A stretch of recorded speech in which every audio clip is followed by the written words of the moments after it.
This is your captain speaking. Please fasten safety belt overlap. Our ride will be about an hour, maybe an hour and a half. Minor turbulence. We'll be setting sails here shortly.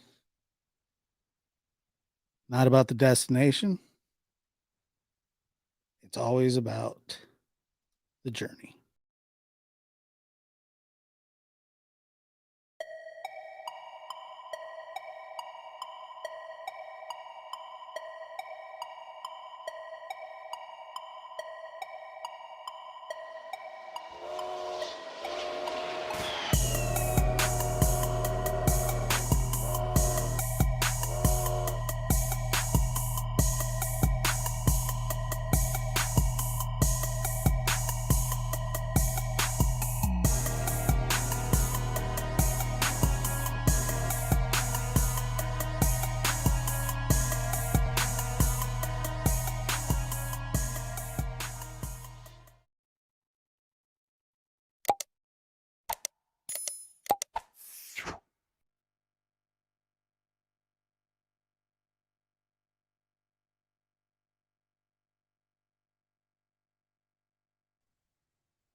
Live from the NBD Production Studios, you're in the lab with your host, Joshua Diaz.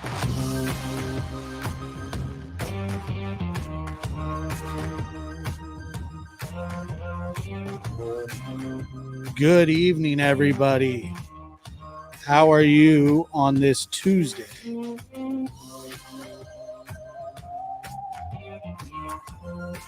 Tuesday, March 8th, 2022. 8:04 here on the West Coast. Just after 11 on the East Coast. Welcome in. It's good to be here. Welcome on in. How is everybody today? I hope everybody had a wonderful day wherever you are. Whatever you may be doing, thank you for making us a part of your day here on the lab. I'm your host.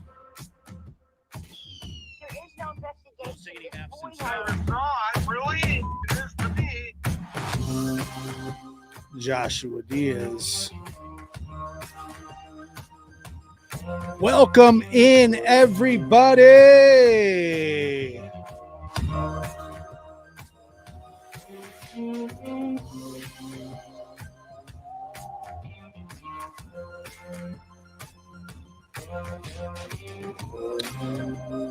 Jerry, thank you so much. That is so generous of you. Very, very appreciated. Madison, thank you for the super sticker. Amy says, I watch from my TV, so I don't comment much, but I love your content and the fact you stay out of the creator drama and feuds. I think you're going to go far. I appreciate you saying that. Thank you very much. And thank you for your kind donation. And that's how we start the show here. Melissa says, yay, Josh. I say, yay, Melissa. Don't underestimate. Says, hi, the lab. So nice to be here. Always look forward to your show. I notice you in chat. Thank you very much for always being here. Melissa wants to know the $1 million question. Where is summer? And thank you so much for your $5 super chat. Very, very appreciated. Welcome everybody into the lab. How are you doing today? I hope your day has been good. I have had a nice day, been very busy behind the scenes working on some new there's new cases, and I will talk to you. I will fill you in on all the new stuff because there is new stuff. And there's just a lot going on behind the scenes right now. And like I said, it is so good to be here. And we'll start the entire show of adopt. Let's see here. I'm here to learn about my mind. Well, I'll do my best and tell you what I think I know. However, that doesn't necessarily mean I'm an expert, but I know a little bit here and there. I know about negative thoughts. I know about positive thinking. I know the filters of the brain don't always work properly. Um, and I know by nature we can tend to be pessimistic. We will get into all that later, but first, we got to thank all the mods who helped this channel. Thank you guys so much for being here. And you guys do an awesome job. Thank you to all the subscribers, the new subscribers. We are now officially the lab, and no longer are we the lab 2.0. As you can see right here, that is the lab. There's no more 2.0. The old channel is now the archives of the lab. I'll forever be grateful to that channel. It was fun while it lasted, but the fact of the matter is it wasn't a live streaming channel. It never had been. It never was really going to be. The audience that I grew on there were from mostly documentaries. And now we have moved into the phase that I've always wanted to do, which is live shows. I don't necessarily consider it live streaming, although I am live streaming. These are live shows with an actual production. And this is the audience that I've always wanted. A live stream, live show, replay. We get great replay numbers. The replay crew is always on point. The live crew is always on point. What a channel this is. It's alive, it's fluid, it's active, and it is great.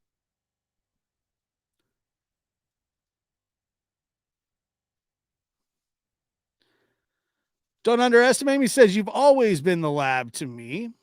Well, I appreciate that. We are definitely the lab. Um, Sunshine said, love you, Joshy. Love Sunshine. In cam, hello, how are you? Welcome in. Thank you for being here. Mimi J2 made it on time. Oh, how are you? I was going to say morning, but it's afternoon, evening. It's really not. It was neither of the first two things that I said. It's evening. Let's see here. Shows, not shoes. I would agree with that in principle, that shoes and shows are not the same.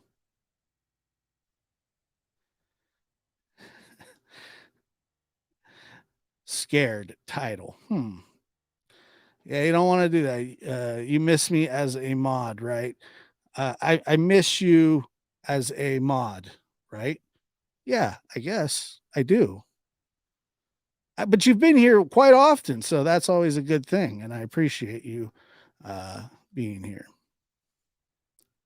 Welcome in, Kimberly.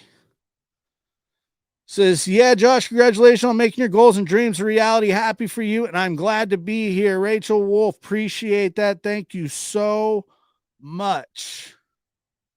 And it looked like we had a member of, let's see here. Was it a 4-month member? It never, this sucks. Kim Schrader, I can't even barely see it. I don't understand why it does this to me. Oh, there we go. All right. Come on now. Catch up, chat. Okay, well, that's going to take forever. Just when I was going to catch some Z's. Well, you're not catching them right now. We're busy. We are absolutely busy. And oh man, it's so you guys are awesome. Thank you for being here. Always, always appreciated. And so, you know, the title of tonight's show is Your Mind Can Be a Very Convincing Liar. Have you ever told yourself a lie? Have you ever convinced yourself of something that happened a certain way, but it actually happened a different way? Have you ever felt like your mind is betraying you? That you just don't feel good enough. You don't feel your body's okay, but your mind isn't. When we do a lot of these true crime stories, and I say true crime in air quotes, when we talk about these stories night after night after night, a lot of a lot of feelings can come from that. A lot of just anxiety and self-doubt and self uh, evaluation your worth and we care about things that make us sad. That's the long and short of it. We care about things that make us sad. We care about things that hurt our feelings. But for some reason, we carry that with us every single place that we go. We carry those disgusting thoughts about ourselves, and we compare ourselves to other people. And the fact is that you don't actually have to believe your negative thoughts. We do believe them, but I don't know why. I can't explain it, but it's true. We definitely, definitely do. You don't have to believe those thoughts. And it is as simple as that, sort of. Your mind would like you to believe, all sorts of different, things and you have more positive thoughts than negative thoughts, but the negative thoughts for some reason stick out to us more than the positive thoughts.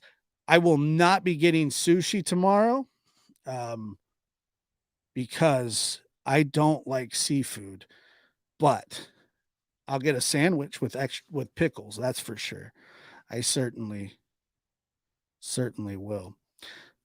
Sarah Spencer says being empathetic is a blessing and a curse. Being empathetic turns you into a good person with a good heart that people can take advantage of. There's nothing worse than a bleeding heart that is disarmed, that has their feelings under wraps and don't stick up for themselves. You have to be able to stick up for yourself. You have to be able to know when to turn off the negative. You can't just sit in front of the TV and watch all the horrible things that go on in the world every single day. Those things do go on in the world, but you have your own world. And while you want to be sensitive to all the other things in everybody else's life, at the end of the day, your family, your children, your husband, your wife, your spouse, your family is the most important part of your world. And when you don't protect your world while worrying about others, that's just never going to work.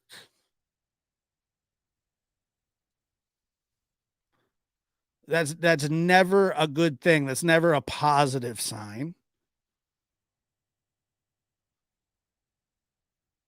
You have to be able to fight through the negative thoughts. That's what the brain does. The brain filters thoughts, and the negativity are those thoughts that are getting bounced back.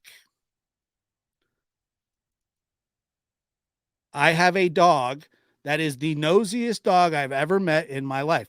When I say the nosiest dog, there's not one thing that happens that he hears that he doesn't want to know what's going on. Of course, he's a puppy and he's just curious about the world nonetheless. That's what he does. He wants to know what's going on every step of the way. And to ensure that he knows exactly what's going on, he inserts himself into every single little position that he can. He puts his eyes on what's going on. He must know. It has nothing to do with him. He thinks it does.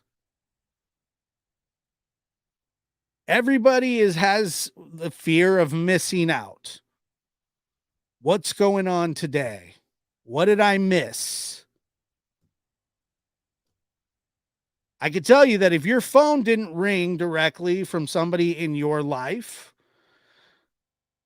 and something tragic or epic or whatever didn't happen in your life that day, you didn't miss anything in your world. You may have missed stuff in other people's world. And they always say the reason my nose is so big is because I'm so nosy. Well, they don't say that about me, but I've heard that said about people. You always stick your nose into other people's business. There's a lot of that.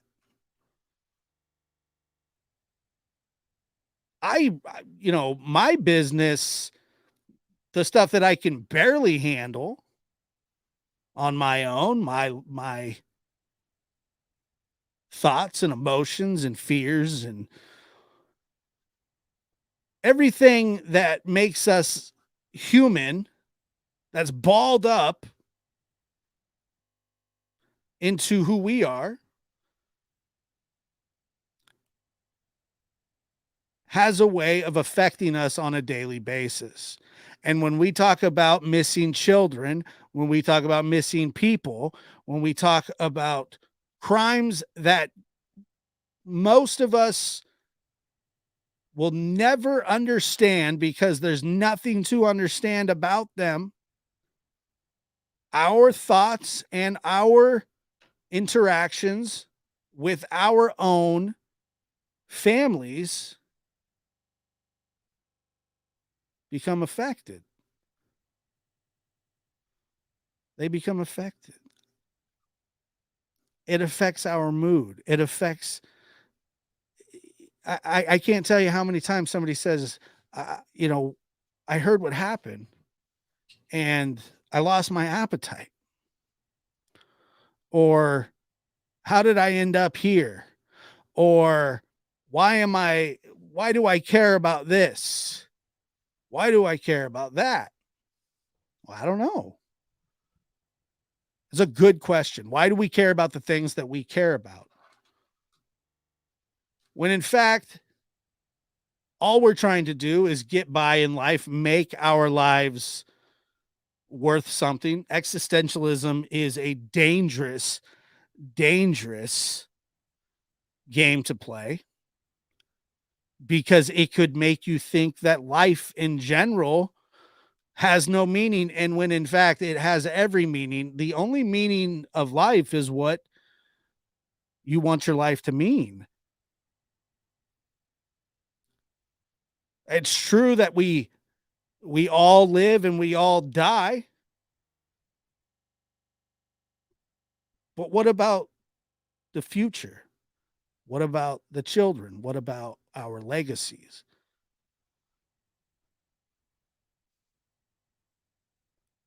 What about showing love and compassion while we're here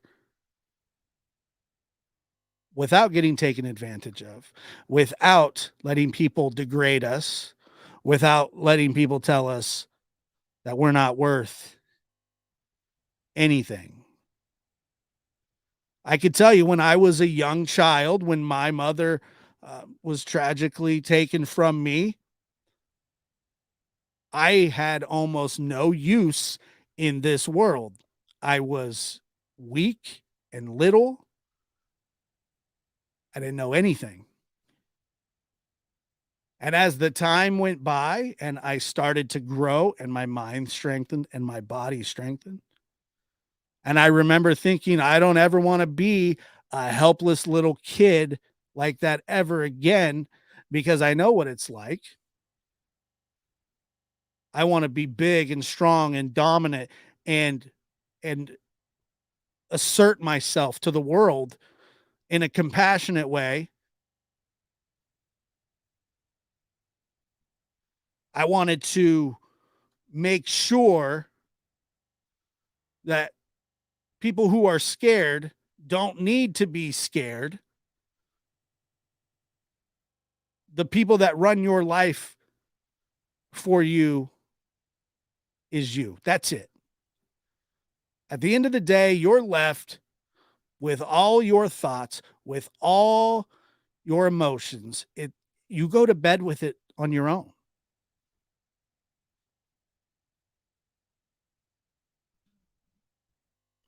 You go to bed with those thoughts and you wake up with those thoughts. Nobody else can fix that for you.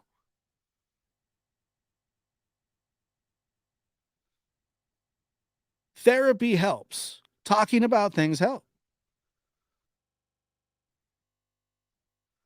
But what happens when your mind just won't let you believe that you're worth something, that you are somebody, that you can be something? And then we latch on to the stories of the others who have been mistreated and are helpless and are not treated properly because we all have deep seated issues in our lives that go back a long time. But because we've experienced it, we can empathize. We can empathize and sympathize and relate. And that's why we're here.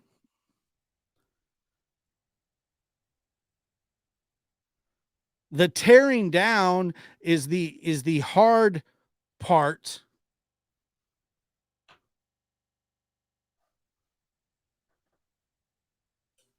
Building up is even harder.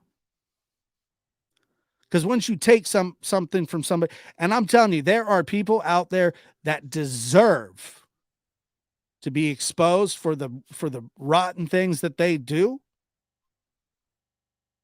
They deserve to be held accountable for those things. And then there are just people who just get picked on because they're an easy target, because they have a bleeding heart. I'm not talking about the YouTube creators of the world. You stand up in front of an audience, and guess what? You're going to have to take the criticism that comes your way. That's just how it works. If it bothers you, if that kind of stuff rattles your cage, you got to go. It's not for you. You can't be afraid to stand up and say what you believe in. I don't think there's ever been somebody in history that stood up publicly for something that they believed in and weren't persecuted or criticized or mocked. It happens all the time. And the fact that somebody would want to do that, to take the time out of their life to try to affect your life, is actually flattering.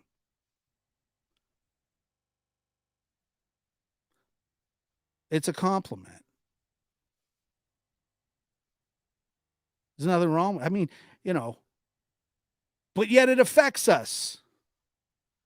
This stranger said this about me. And this stranger said that about me. There's a movie, I can't remember. Oh, it's a play, a Broadway play. I think it was turned into a movie. And the little boy asked the father, he says, why don't you like me, Dad? Why don't you like me? And the dad says, why do I like you? Why don't I like you?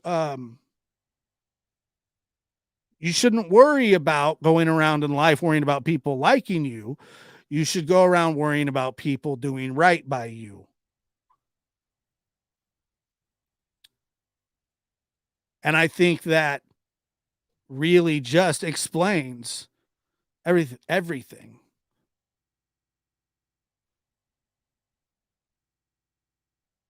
And I don't know why we feel people have to like us. And then we let it affect our minds, our bodies, our souls.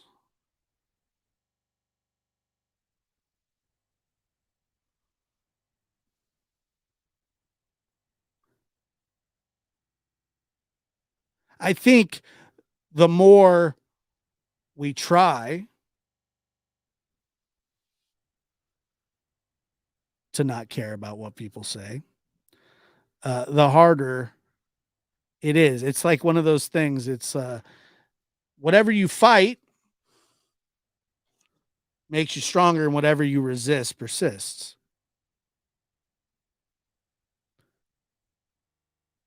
You know,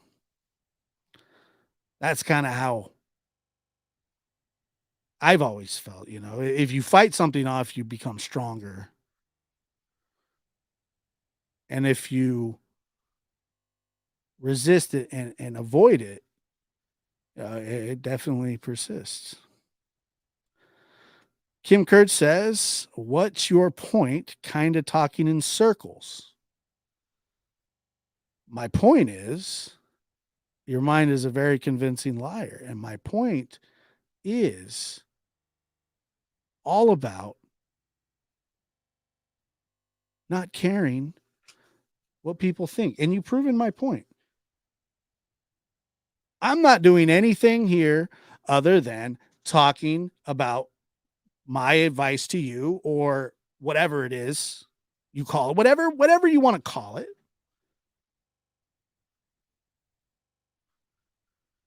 And you can take the advice or you can not take it. You can listen or not listen. But maybe this message isn't for you. Maybe you feel as though you came to hear something else. I don't know. I don't know what to tell you. I'm not really sure. It is weird though, you know, that is weird when people do that kind of thing.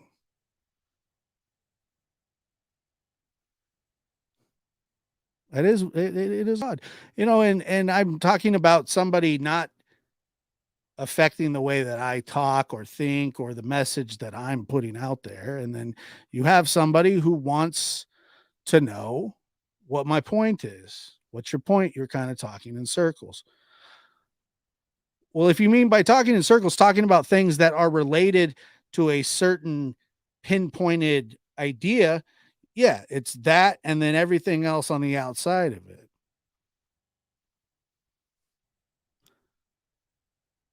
That's what I mean. And that's all I'm talking about. I'm talking about how our lives and our thoughts are affected by other things that we really shouldn't be focused on.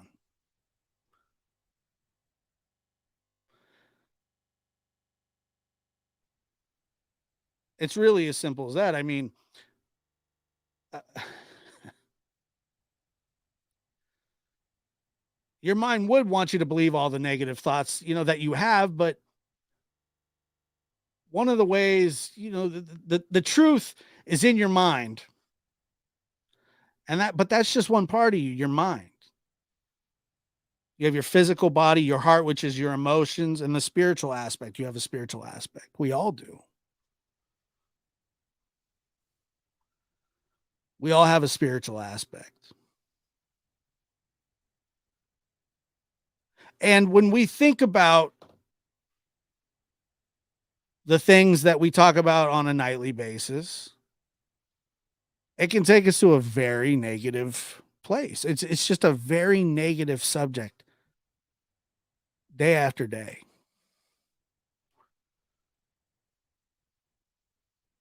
And that's it.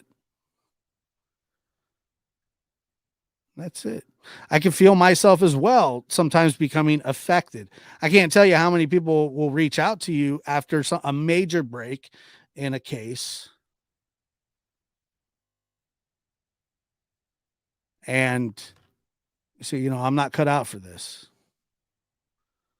I don't know what I'm doing on here. I don't know how much longer I can take it. And I've felt that, I've felt that in a lot of ways. I've been there where it's just like,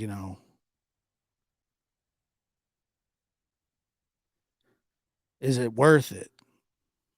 Are we making a difference? And I think yes, but I also think it takes a toll on us. For the last few days, I've been talking to a uh, an aunt of a young man who went missing some years back, and I'm in the process of putting together. It's going to be about a four-part show about this missing young man, and wanted to introduce everybody to it tonight. And as I'd been on the phone today, and I've been taking notes and talking to this family, it becomes heavy and weighs on you.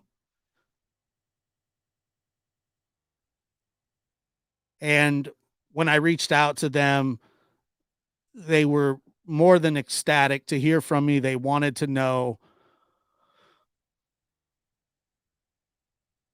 that they are more than willing to talk at any time about anything. And that's exactly what they do. God bless them. And I wanted to play you just a little bit the crux of the case.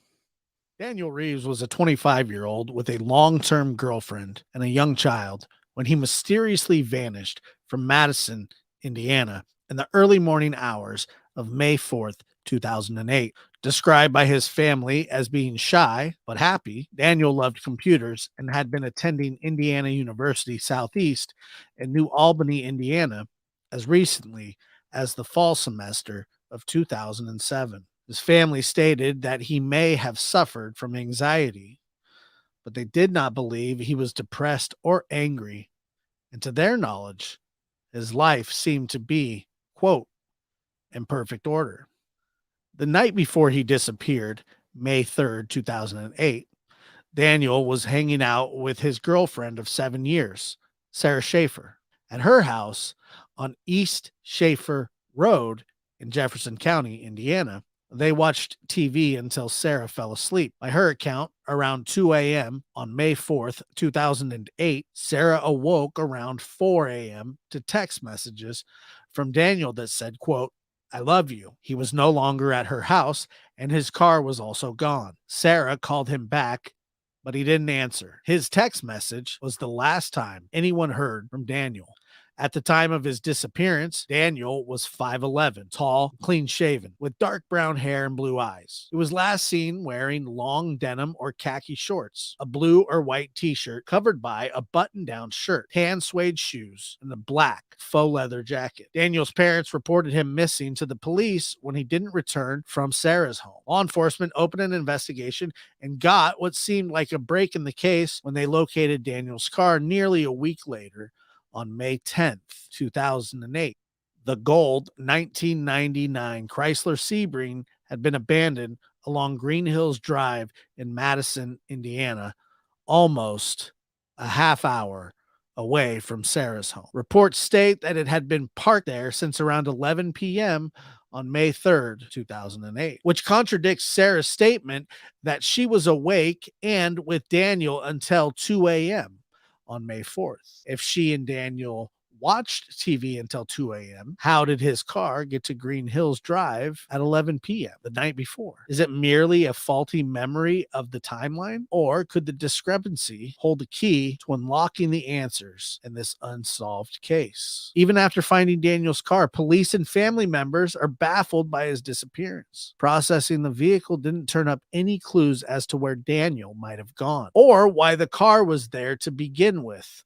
According to investigators, the car was unlocked when they found it, and Daniel's wallet, money, ID, and credit cards were still inside. His cell phone and his keys, however, were not. Cell phone records indicated that Daniel's phone had not been used since the night he disappeared. State and local law enforcement agencies also conducted searches in the area around where Daniel's car was found, including nearby Clifty Falls State Park, where Daniel was known to go hiking in the past. Nothing came of their search efforts. At the time, police were unsure whether foul play was involved or if Daniel had simply decided to go off the grid. To this day, his family insists that Daniel would not have voluntarily walked away from his life and loved ones. Daniel Reeves' case is still unsolved, and his family continues to hold out hope that someone who knows something about Daniel's disappearance will come forward with the answers they seek. There is currently a $1,000 reward for information leading to the location of Daniel Reeves. And so the Daniel Reeves story, I have reached out and spoken with the aunt. I'll be speaking with both of Daniel's sisters in the next couple days and his cousins as well. And my mind has kind of been all over the place today because this isn't going to be an easy story to tell. The questions that were asked weren't easy. The conversations went well, and um, a lot was shared. But it is tough. It is tough to talk about some of the things that, as going forward in this case will be talked about. Things, secrets will be, family secrets will end up being out there, and I'm trying to be as sensitive to those things as possible. And it is a very, very interesting case with a lot of moving parts.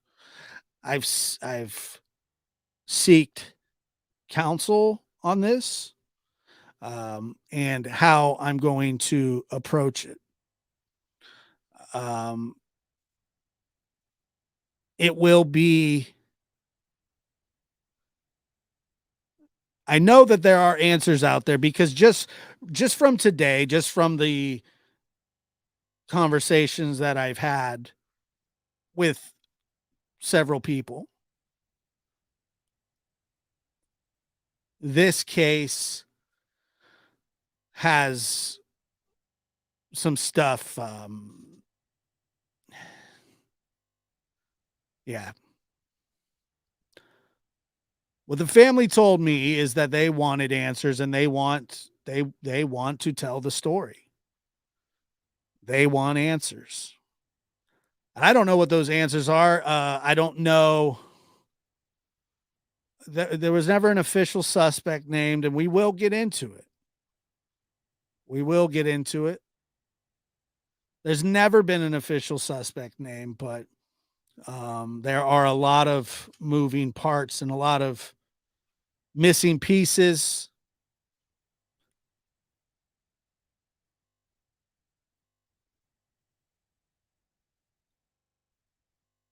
It is complicated, but you will hear the interviews that I do with the family over the next few weeks. Starting Monday, I will have the interviews lined up and I will play them for you. And we will dig through this case piece by piece and get the message out there, because I think that this one can be solved. I've reached out to local law enforcement for case files, and they have uh, been gracious with them. It's a cold case. Nobody's stepping on anybody's shoes. But what's most important is that when I reached out, that the family reciprocated and they want the answers. Well, I don't have those answers, but I'm willing to try to help. And while we bring awareness to his case, which we will, I think we're going to find out a lot more than any of us had bargained for. I believe that, and hopefully we can bring some justice and closure to the Reeves family. I will be interviewing his aunt, both sisters, his two oldest sisters, three of his cousins, and possibly his ex-girlfriend. The girlfriend story, we'll have to. So does the family of Mimi? Yes, they do, but just from the just now, it's being said out loud. And I don't want to say who yet. I want the family to tell the story, and I'm introducing it to you guys right now because as we go forward, there's going to be a lot more to this story. And we will get to talk to the family. And they want it to be out there. They want answers. He's 39 years old now. Yes. Great job, Josh. I'm sure the family is really grateful for the coverage. Wouldn't it be great if YouTube can redeem itself by solving a case in a dignified way? Um, sometimes there are family secrets that stay hidden. I'll show mine, for example. My family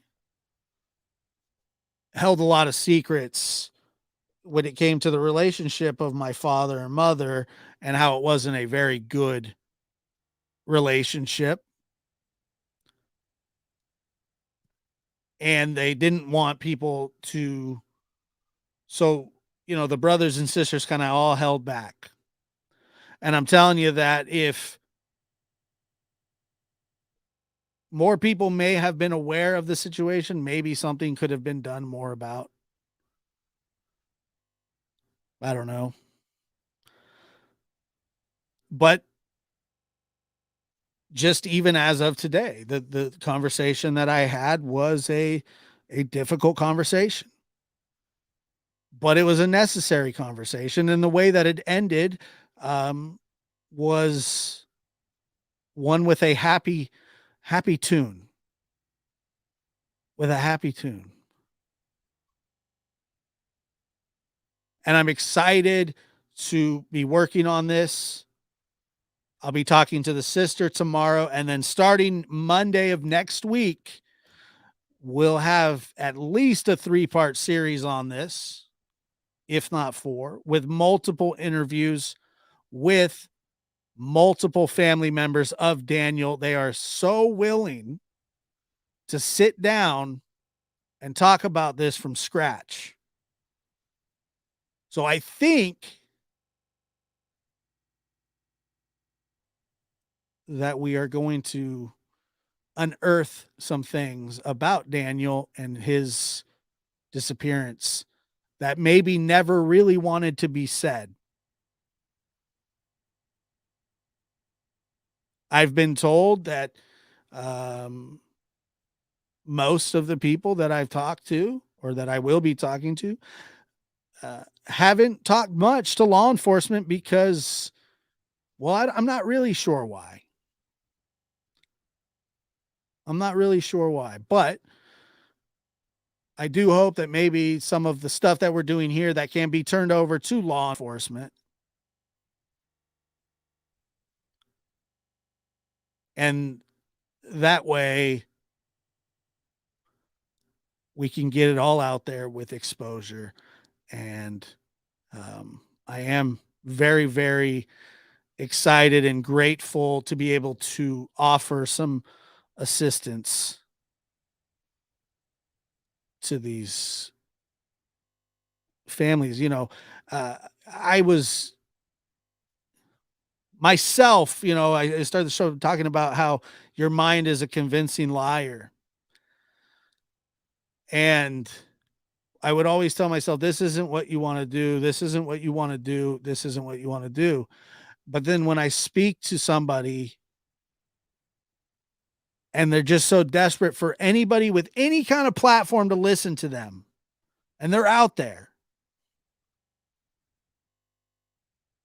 how can I not? I have the platform and I want to help. It's not always easy.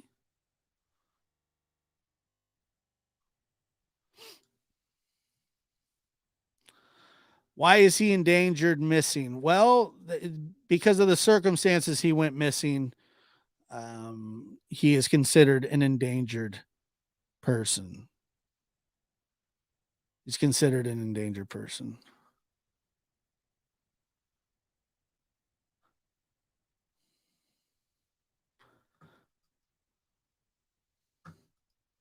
And I really do appreciate you saying that.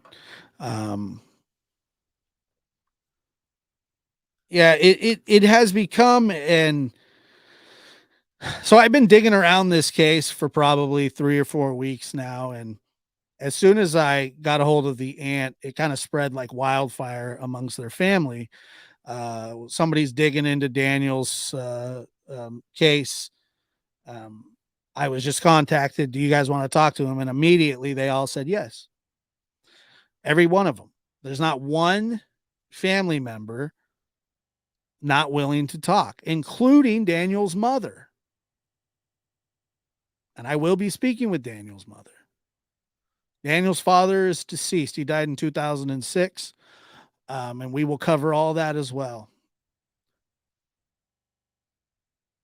And the story will unfold from ground zero, and we'll see it as far as we can up until the last bit of information. And I had to really think, do I want to go down this path? Do I want to do this? And I thought about it and prayed about it. And I said, I'm either going to do this all the way or I'm not going to do it at all. It's not going to be a half effort. And so I decided 100% that I want to do this, that I need to. And, and I really do hope that we can at least come up with some answers. I have no grandiose, crazy ideas that I'm going to be the one to solve the case. But if I can spark the mind of somebody who can, that's my goal. I know that if I went missing, or my son went missing, or my brother went missing, I would want somebody to do that for me. And I think that we can do it together. And um, it will be, it'll be a journey. I can tell you that. I'm only one phone call, 2 phone calls in, and it's already rough. Mimi J2 says it's also great to know that they're willing to cooperate and answer questions again. Absolutely. We bang our heads against the wall with people that run us in circles sometimes on these shows. And not saying, like in the case of Summer Wells,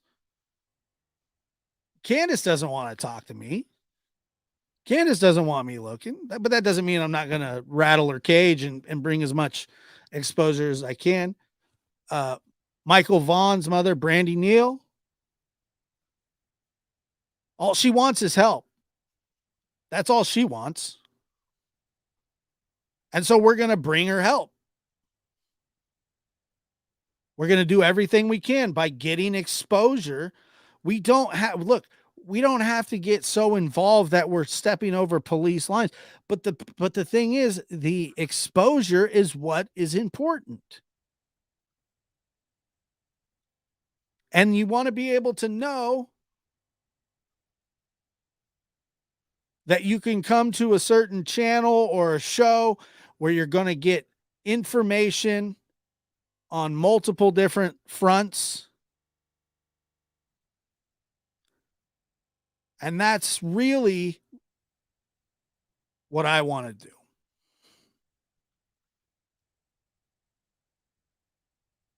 While keeping our foot on the pedal on every other case that's going on. Because trust me, we will.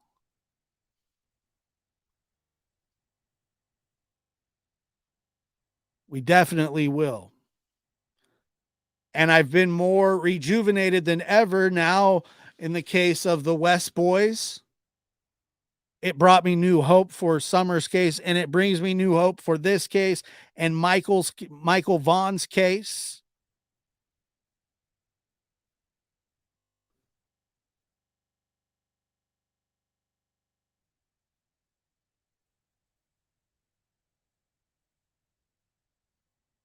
But we got to do it with dignity, respect, and empathy.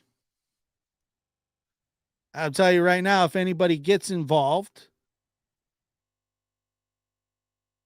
and wants to put disrespect on this situation, it will not be met kindly.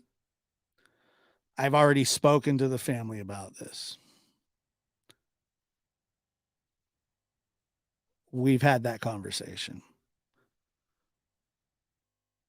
We cannot continue to muck up these situations. We can no longer treat the dead or missing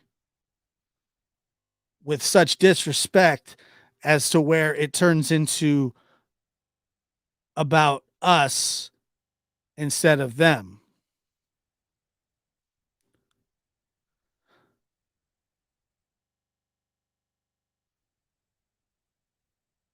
And I want people to, on this channel and on the interview room, I've noticed, when he did the interview with, uh, that's somebody that we put all of our support behind. We put support behind her, behind that family, because Brandy and her family deserve it. They want the help.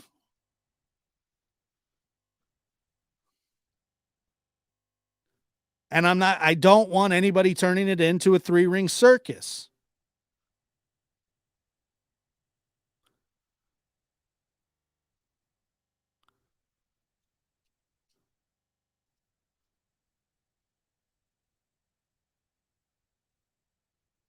These cases deserve to be treated with dignity. These people deserve to be talked about with dignity. These families deserve to be treated with respect, because they're the ones coming to us for help. They want the help. I can't tell you the only other case that I can think of where the family didn't want help trying to find their kid, besides the Summer Wells case, is Dylan Redwine. And the mother was insistent on wanting the help. The dad, did all the normal things. He didn't show up to the vigils. He didn't hand out flyers. He didn't do this. He didn't do that. How much of that do we have to put up with? How much of that do we have to listen to?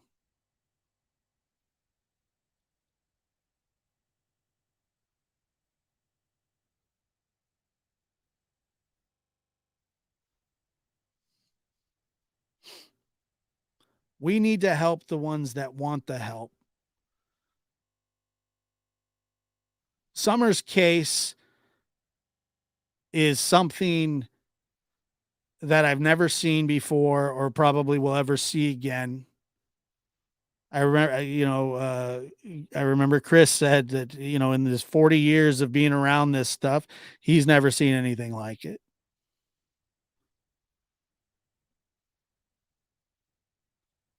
So I am excited that we are going to be able to handle this with as much class and dignity as is required and as is expected of us.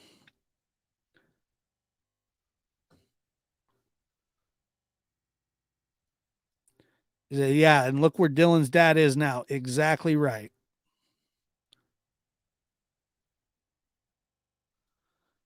Sherry's opinion says the lab. Josh, with all respect, I think you should write speeches or public speak. I totally agree with you. Somebody in here earlier just told me I was talking in circles, so I don't think. Um, I don't know. I may have been talking in circles. Yeah, I was definitely emotional at the time. I was really trying to figure my words out, and like I said, I was trying to find a way to deal with what's going on, in my mind. Not only, a lot of the time when I talk about this stuff, I'm talking about the stuff that's going on with me, and if you can relate.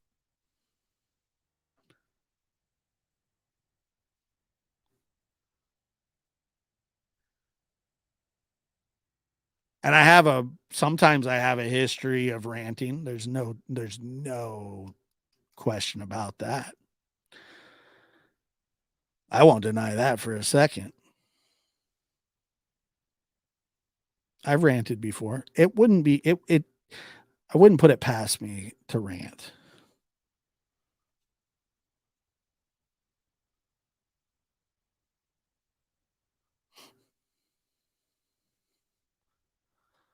Noel says, imagine if all the energy in Summer's case was used for good. The case would have been solved 4 times over. I think. Or we'd at least have more answers. I don't know, man. I'm telling you, I just I have to be reassured all the time in that case. It's just one of the most bizarre.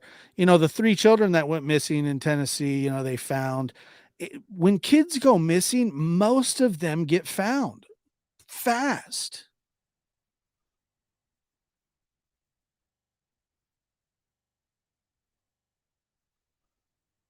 Fast. I mean, this is one case, man. I'm telling you. I just don't like and the fact of the matter is, in each and every one of us, we're all in, like, especially us, people who do shows and have interviewed the family and things like that. I mean, we are in on the case on a level that, like, Don Wells had my phone number because of interviews. Don Wells had my phone number. He's in jail now.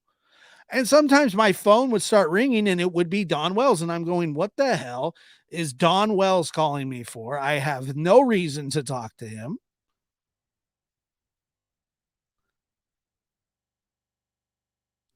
And I regret that.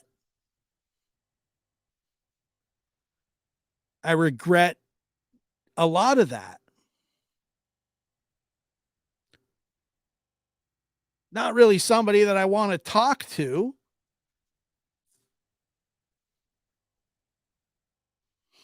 But I mean, that's how a lot of this stuff goes when you're setting up interviews and having conversations and trying to set up shows, get people on panel, and all of a sudden you got ring, ring, ring, and then you're going, what could he possibly want? What could he possibly want?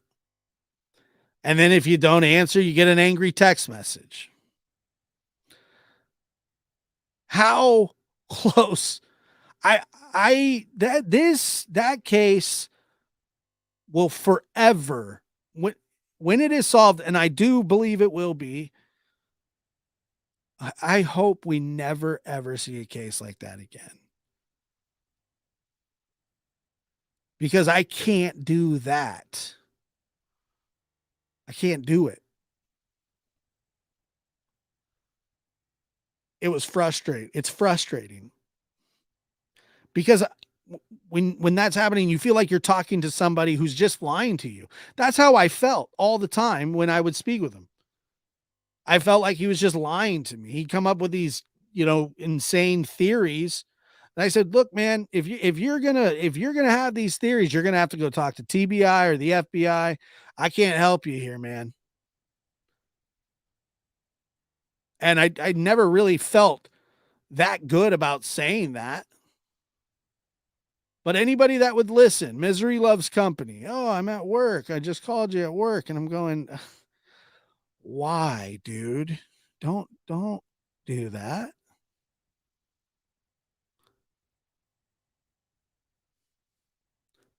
And I remember I was tempted when I got this phone call where he just ranted and ranted at me and ranted and screamed.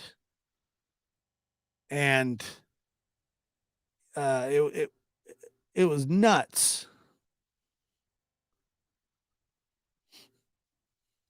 Yeah, we had several conversations. And one time, so here was the thing, and one time I did record it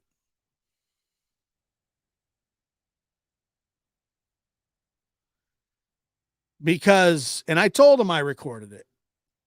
I actually ended up losing the audio. Thank God. I was going to play it, and it was a big mistake.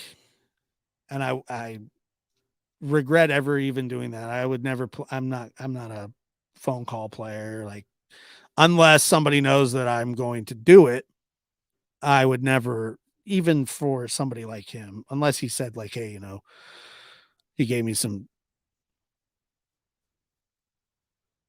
damning evidence. Um, but that never happened. It was just all blah, blah, blah, this, blah, blah, blah, that.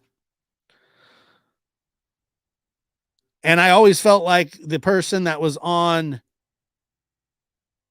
the other side of the phone was lying to me. In this case, the Daniel Reeves case, I don't feel that way. I feel that my help is wanted. Yeah, well, I hung up most of the time. Like, I think I think three I think 3 out of 4, I think 4 phone calls I hung up on, something like that. Black Mirror, Don Wells calling your personal phone. Yeah, trust. That was another thing. So, and Don would go missing, for like a month or so at a time. And I remember he changed his number, and I get a text message one day, and it said lab question mark, like lab's my first name, lab question mark, and it says it's Wells. Like, great, great, it's Wells. So he went through all this trouble of changing his number and all this. I couldn't have got a hold of him even if I wanted to, but I didn't. And then, like, all of a sudden I get all of a sudden I get lab. It's Wells, and when it said Wells, I went, ugh. It's when he should have lied to me. And then he's, oh, I got a theory. Can I call you? I said, well, I guess. But he didn't have a theory. He wanted to get a feeling of what everybody was talking about. Lab, are you there? I got a new phone number. I was texting too many women. And, I've been spackling since I was 12. Lab, is that you, brother? Happy Sabbath. It's Saturday. How you doing, brother? Is that Lab right there?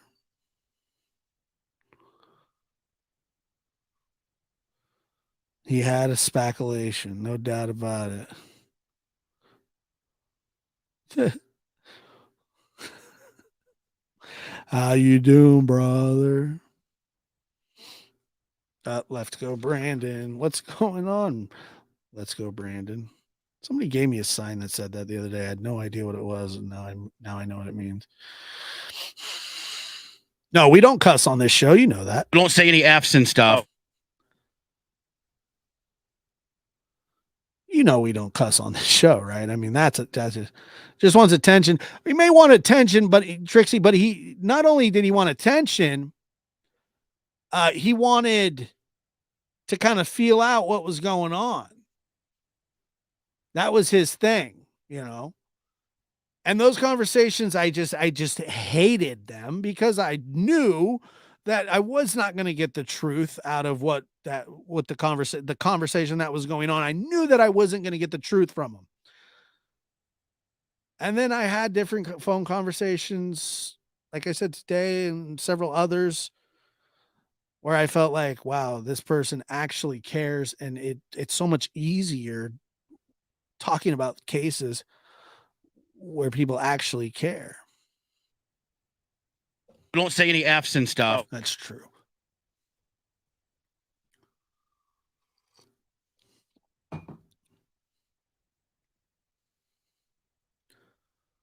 Even Dawn knew there was an investigation. There is no investigation. This boy has. There is not really this to me. Right. So I'm excited about it. Sorry for the rant at the beginning if that in any way mixed anybody up.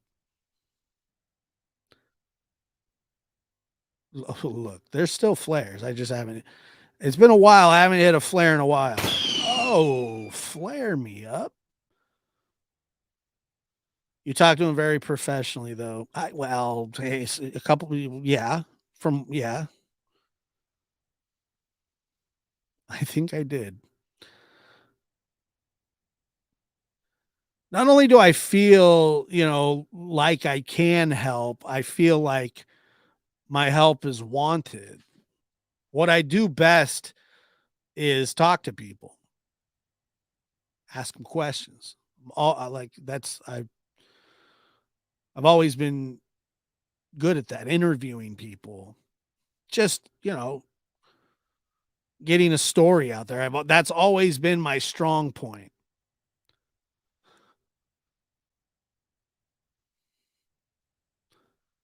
And, yeah, I don't have the Sandra soundbite anymore.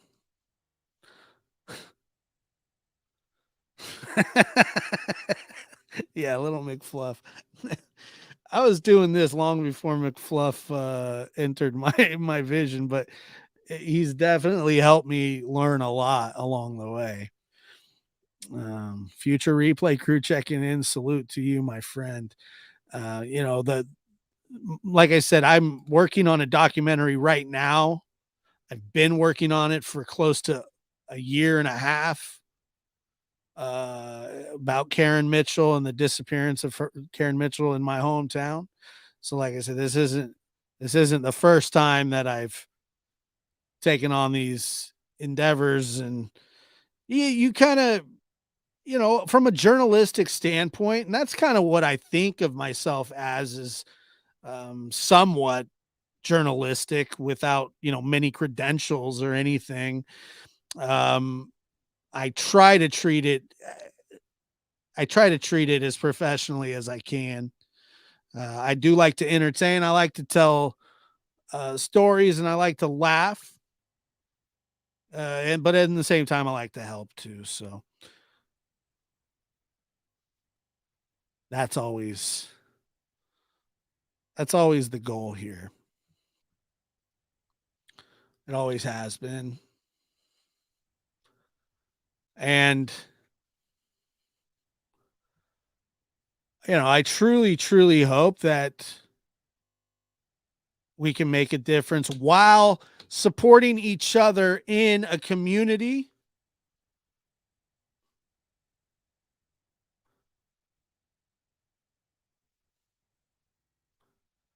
I mean, this is a great community, and I am thankful for everybody that's here. You guys show up for me. You support the channel. You support me with your positive words. Well, most.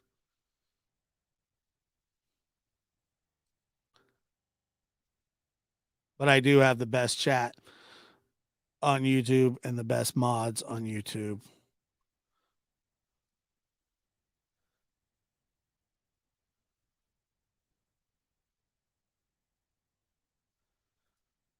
Do I?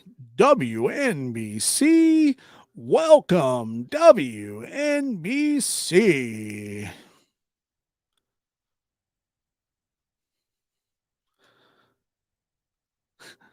You need to get a McFluff wig and wear. Oh, I'm sure he'd love that. Yeah. Don't you think I put him through enough when he's on here? Can you imagine me sitting here with a McFluff wig on? I think I push my luck with him enough.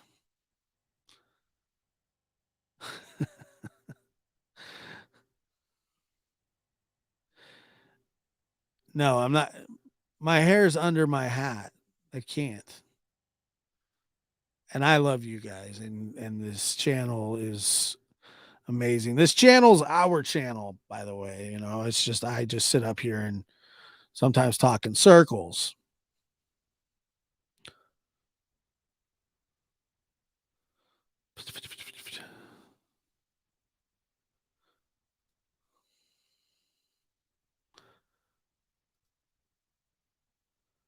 I'm so happy and feel blessed to have found your channel. Just wish I was able. You're here, you're commenting, you're liking, you're subscribing. That's it. I appreciate that so much.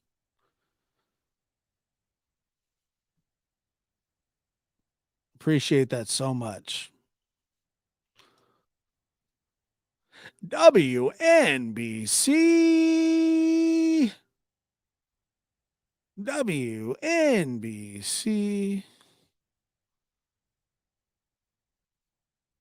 I feel like it's absolutely.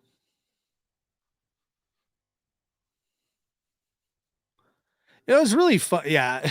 You can talk in circles if you want. Yeah. It's not like, we don't have to get up here and fill time and talk about things. And sometimes you get in a rant and a circle or whatever.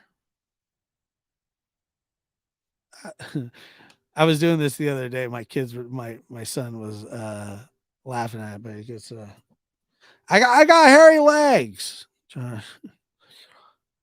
Brenda Chick says, I don't see your comments. That's weird.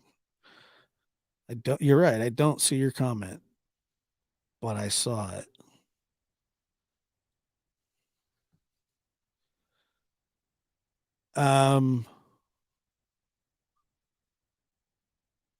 Oh, Kim, thank you. Yeah, he's going to get his April 14th tick tock. I mean, he's walking around the house just staring at me like from the side, like going, he knows. He knows what's coming. How old are your babies? 17 and 18. They're not much of babies anymore. I had them when I was a baby. Get off my property. Get off my property. No, my hair. See, look. It's just that's why I have a hat on. It's not good. I didn't comb it today. I was messing with chicken wire. Believe it or not. Chicken wire. A skunk got under the house, and I had this screen up, and it was, I don't know how, I found these enormous footprints in the backyard, and the underneath crawl space, like they had knocked it down, and now I have to fix that as well. I had to. It's a nightmare. It's an absolute nightmare. But a skunk got under the house and sprayed again. It happens so much. I'm so tired of it. Poor Otis Fund. Yeah. He'll be getting lots of extra treats when he gets his dice taken. You guys don't worry about him. I'll take real good care of him. He'll be fine. I'll give him some ice cream or something. Sure, it wasn't earned. I could have been. I don't know. For some reason,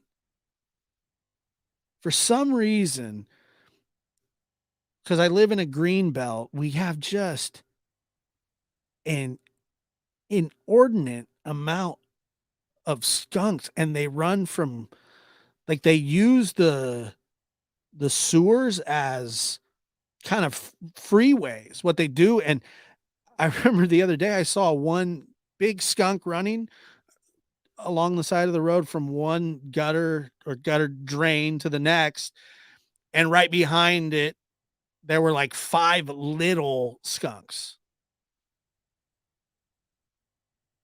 And I went, oh no. And they look so cute, but you don't want skunks in your neighborhood. At least I don't. They eat. No, I'm not a skunk breeder, but I'm telling you, I have been sprayed by a skunk probably 3 times, 2 times directly in the face. There is no investigation. This boy has. There's not really this to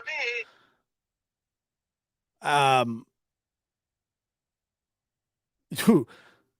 One time there was one of my dogs was out back, and I could hear, it was late at night, and he was barking. Roo, roo, roo, roo, roo, roo. And I was like, what? It's midnight. And I walked around the corner, and he was frozen. No, I'm not getting him replacement balls. He was frozen in the corner, and a skunk had its tail up. And I remember walking, and I walked right into it. Skunks turned all the way around. And all of a sudden,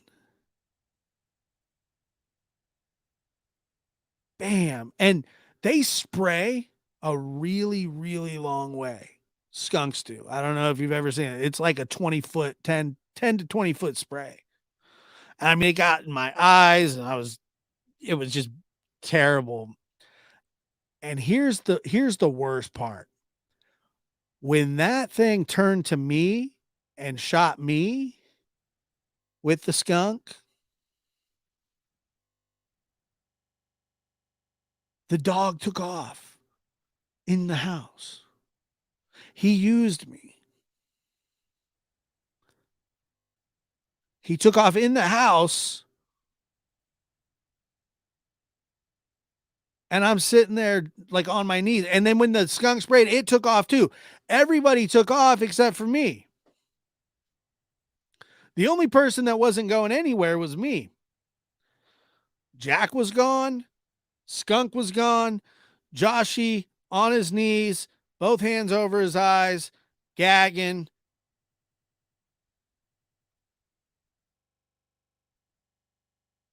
It's a bad night. It just, and I don't know why he was barking. I would have been content with just giving him a bath. But that spray was for him. Wasn't for me. I know it wasn't for me, but man.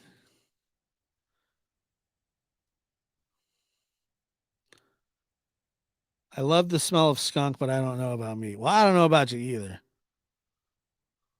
Because it is the worst smelling stuff ever.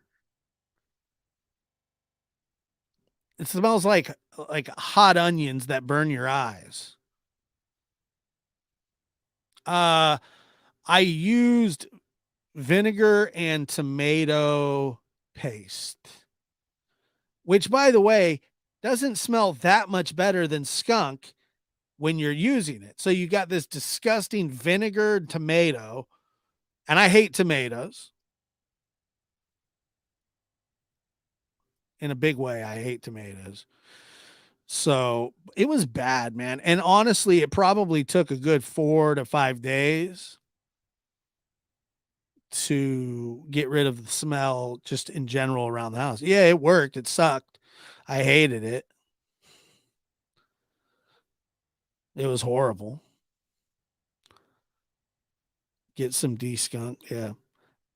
I have been sprayed by skunk. Yeah. 3, maybe 4 times, 2 directly, 1 semi-directly, and 1 was just kind of, yeah, it sucks. Hydrogen peroxide and baking soda. Yeah, I guess that might work. I personally love skunk spray smells out in the country. What is wrong? You've obviously never had a skunk go onto your house and spray. You just never have. I guarantee it. It sucks. You'll hate it. I hate it. Sucks.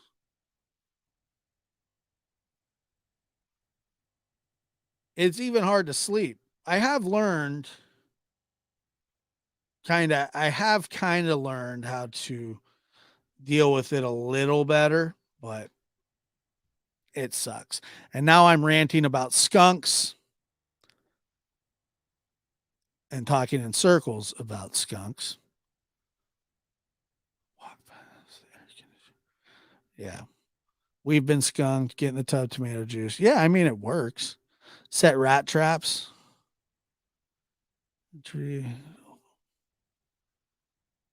Irish Spring. Irish Spring is just soap. I mean, isn't it just soap? Soap is good to use, that's for sure. Have you tried trapping them? No, I'm not a trapper. I'm definitely not a trapper. I don't know if you ever seen a baby skunk before, but they're really, really cute. For like a minute until you run. It's just it's the absolute worst. I tell you that. Thank you for being here, everybody. Thank you for all the super chats and the super stickers. Memberships. Thank you for the continued support. New subscribers, old subscribers, mods. Thank you guys for all being here.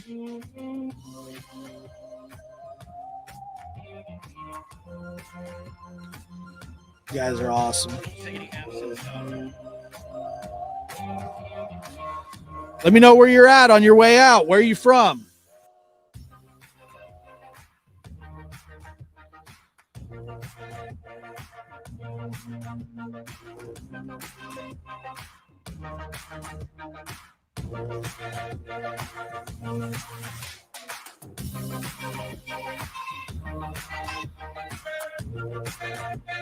Arkansas.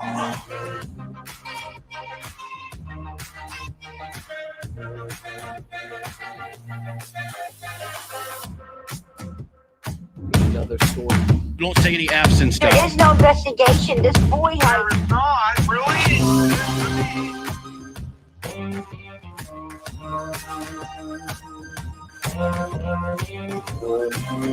Thank you guys for being here, supporting the channel. We'll be back Thursday with an all new show. Friday's Lab and Friends. Friday, Lab and Friends. You heard me. That'll be fun. So make sure to check that out. Tune in for that, okay? Please. I think you'll enjoy it. We'll have a little bit of fun. We try to always have a little bit of fun. Life's not all doom and gloom. It feels that way sometimes, but it's not.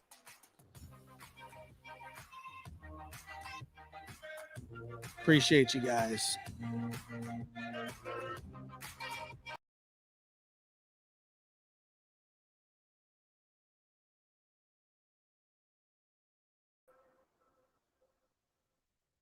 There is no investigation. This boy has. There is not, really. This to me. Don't say any F's and stuff.